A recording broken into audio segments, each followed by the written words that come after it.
Bueno, porque hay indignación total en el país, pues por las declaraciones de Olmedo López, las últimas declaraciones que las tenemos en este canal, ahí lo puede ver, le vamos a dejar al final de este video el enlace también para esas declaraciones donde salpica a un par de ministros, donde salpica a 6 congresistas, donde da los detalles de cómo estaban haciendo las maniobras para robarse la plata y a quién se le tenían que entregar el dinero y cómo lo tenían que entregar. Esto es horrible, este escándalo de corrupción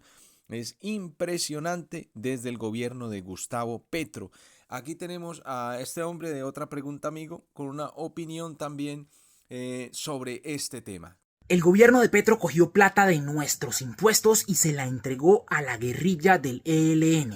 Eso fue lo que le dijo el señor Olmedo López a la Corte Suprema de Justicia en una confesión que acaba de ser revelada hace pocos minutos por el periodista Ricardo Calderón. Olmedo López hasta hace pocos meses era el director de la Unidad para la Gestión del Riesgo de Desastres, que se supone que tiene que atender cosas como incendios o inundaciones, pero que se terminó convirtiendo en un antro de corrupción en el que se robaron la plata del agua para la Guajira y se la dieron a congresistas para conseguir los votos a favor de las reformas de este gobierno. Eso era lo que sabíamos hasta ahora, pero esta confesión lo cambia todo. Durante meses el señor López ha mostrado su interés en revelar quiénes fueron los cómplices y cuáles fueron los detalles de este escándalo de corrupción. Pero la fiscalía, que está dirigida por una persona que salió de una terna escogida por el presidente de la República, no se había movido para que eso ocurriera. Sin embargo, la Corte Suprema de Justicia, que es la encargada de investigar a congresistas y ministros, sí escuchó al señor Olmedo López y allí fue donde se revelaron estas cosas que son escalofriantes. En su confesión, Olmedo López no solo mencionó los nombres de los congresistas que habrían sido beneficiados, sino que además dejó claro que el entramado de corrupción comenzaba desde ministros hasta contratistas y que sus superiores, o sea los ministros, eran los que le daban las órdenes. Particularmente mencionó al ministro de Hacienda Ricardo Bonilla, el que maneja el presupuesto nacional, como una persona en cuya oficina se hacían estas reuniones,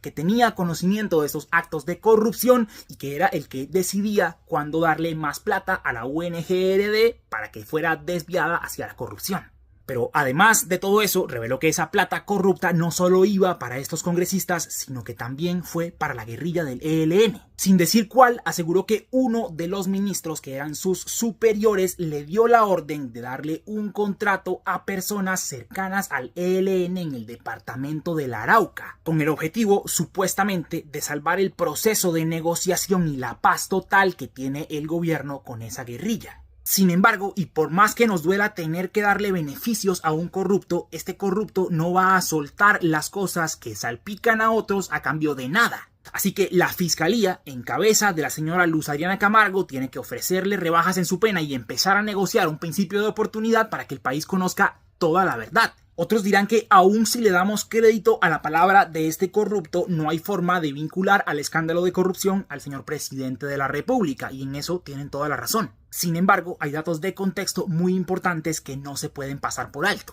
En primer lugar, Olmedo López es un compañero de lucha política de toda la vida de Gustavo Petro. Comenzó con él en el M19, lo acompañó luego en el Polo Democrático y se lanzó por su lista de los decentes en el 2018 con el lema de que había que derrotar la corrupción votando por él. Segundo, que Gustavo Petro fue el que decidió nombrar a Olmedo López en ese cargo de director de la unidad de riesgo a pesar de sus antecedentes de vínculos con grupos políticos corruptos. Y tercero, que hace algunos meses, cuando estos escándalos de corrupción empezaron a destaparse con una sanción de la Contraloría en su contra, Gustavo Petro defendió a su funcionario diciendo que él era víctima de una persecución en contra de su gobierno y del golpe blando que supuestamente le quieren hacer. Lo que no se puede negar es que los colombianos trabajamos muy duro y que buena parte del fruto de ese trabajo termina yéndose a manos del gobierno a través de impuestos como el IVA, la renta y el de la gasolina, con la excusa de que ese dinero luego se nos va a devolver en forma de bienestar social. El hecho de que esa plata luego termine en los bolsillos de los políticos para tramitar cosas que van en contra de las personas que pagaron esa plata es aberrante, pero no sería nuevo.